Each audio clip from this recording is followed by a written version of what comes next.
juht on teatud valiku ees. Ühelt poolt ta võib hakata inimesi sundima, pühenduma, mida siis võib nimetada selliseks sunnivõimuks või rollivõimuks, et kuna ta on ikkagi struktuuriliselt kõrgemal kohal, siis tal on õigus öelda, et kuidas te peate käituma ja mida te peate tegema ja ega sageli töötajad väga palju sellele vastu ei julge vaielda, sellepärast et nendele on töökoht kallis. On teine võimuliik, mida võiks siis nimetada eksperdivõimuks või selline asjatundlikkuse võim. See on siis selline võim, kus võib-olla juht inimesena ei olegi nii motiveeriv või juhina, aga samal ajal ta on nii tugev oma valdkonna spetsialist, et inimesed inspireeruvad temast natuke. Inimesed on valmis tema nimel pingutama sellepärast, et nad tunnevad, et mul on nii palju sellelt juhilt õppida ja ma tahan koos temaga areneda. Ja mis siis, et ta ei ole nagu maailma parim juht. Aga ta on vähemalt oma valdkonna tipp ja ma tahan õppida, mis tõttu ma olen valmis silma kinni pigistama. Ja on kolmas võimuliik, mida võiks siis nimetada isiklikuks suhtevõimuks, mis tähendab seda, et selliseid juhte töötajad näevad inimestena inspireerivana, motiveerivana ja pühendununa mitte ainult siis oma tööle, oma tulemustele, vaid nad on võtnud teadlikult ja proaktiivselt aja pühenduda ka inimestele nende meeskonnas.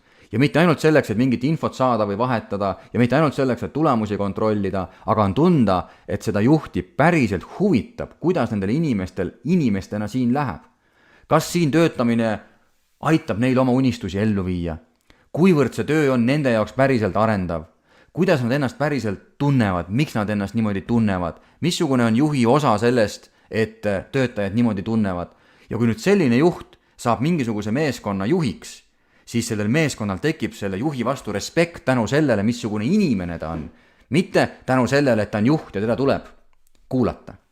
Ja lähtuvalt nüüd sellest, missugust võimu siis juht eelkõige kasutab, saab ta ka mõjutada oma töötajaid. Nii kaua, kui juht kasutab ainult rollivõimu või sellist sunnivõimu, nii kaua ta võib näha ka teatavat sellist töötajate vastuseisu, et nad ei tule kaasa, nad teevad ära täpselt nii palju, kui on nagu töö kohustab, kui nende vastutusala kohustab. Aga ta ei näe seda jõudu, seda tahtmist, seda emotsiooni seal töötajate taga.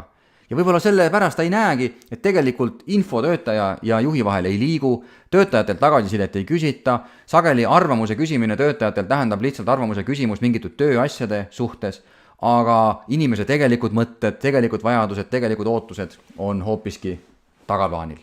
Nüüd selline kaasaegsem lähenemine siis tähendab seda, et juht liidri rollis kasutab rohkem seda isiklikku mõjuvõimu, ta hakkab rohkem huvi tundma inimeste vastu, nende vajaduste vastu, nende sisemiste motivaatorite vastu ja inimesed tunnevad ja tajuvad selle ära, et vau, et nii kihvt inimene, nii hooliv inimene ja see ei tähenda seda, et juht peab alati kõigega ju nõus olema ja alati kõigele vastu tulema, aga juhi ja töötaja vahele on tekkinud selline sisuline dialoog, sisuline turvatunne, mille baasilt on võimalik rääkida kõik asjad sirgeks, kuni selleni välja, et äkki meil koostöö ei toimigi.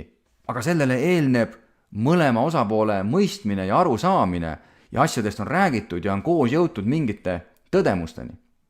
Ja nüüd töötajad nähes, et juht võtab osa oma ajast ja paneb töötajatele, siis nendel tekib see huvi ka seda juhti aidata.